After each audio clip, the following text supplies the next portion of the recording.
Ang totoo nilang pakay ay hanapin ang estudyanteng si Eileen Sarmenta na matagal ng kursunada ni Mayro Sanchez at dalhin sa kanya bilang regalo. Isang lipunan kung saan ang kapangyarihan ay nasa kamay ng iilan. Sabi ko ang girlfriend eh. Sabi ko asawa eh. Sabihin, Nagbibiro lang po ako noon. May mga inosente na nagiging biktima. Ito ay kwento ng dalawang kabataang may pangarap para sa kanilang pamilya at kinabukasan. Ngunit sa isang iglap, ang kanilang mga pangarap ay kumuho dahil sa kasakiman at pang-aabuso ng may mga kapangyarihan.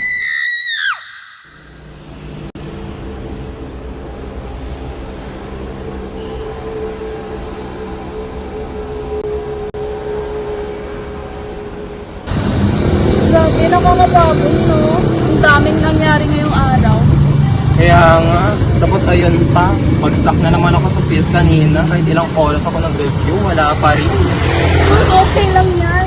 Bawi ka na lang next time, girl. Easy for you to say, porket mataas na naman yung nakuha mong score kanina. Uy, hindi! Mababa pa rin yun, babe. Pero at least may progress na ako, di ba? Oo na, ikaw na. Basta next time, sabay tayo mag-review ha, para pareho tayong pumasa.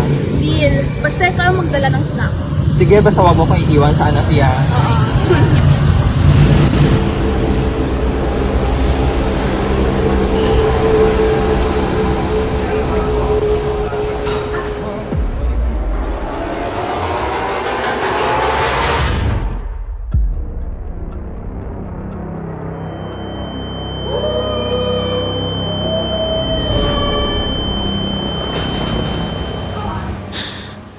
Lalaban ka, sasama din naman.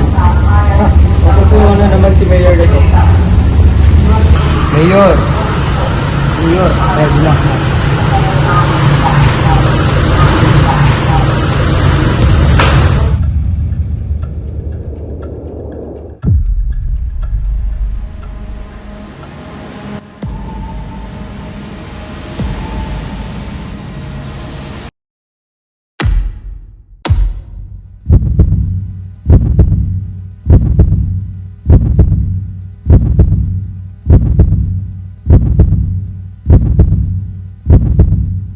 Bitawan niyo ako!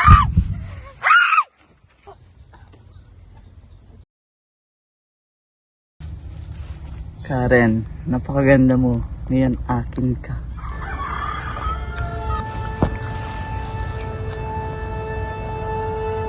Kaya na.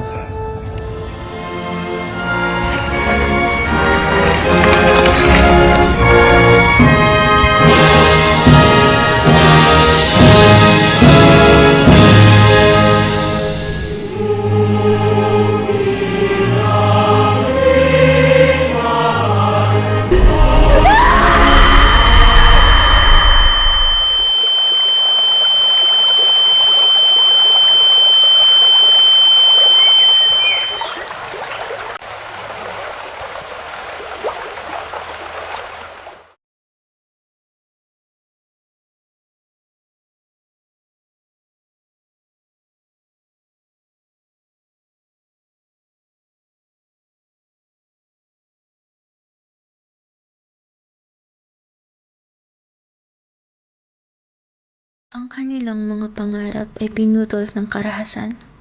Ngunit ang alaala ni Diego at Karen ay mananatiling buhay sa puso ng mga nagmamahal sa kanila. Ang kanilang sigaw sa hustisya ay hindi matatabunan ng katahimikan kailanman.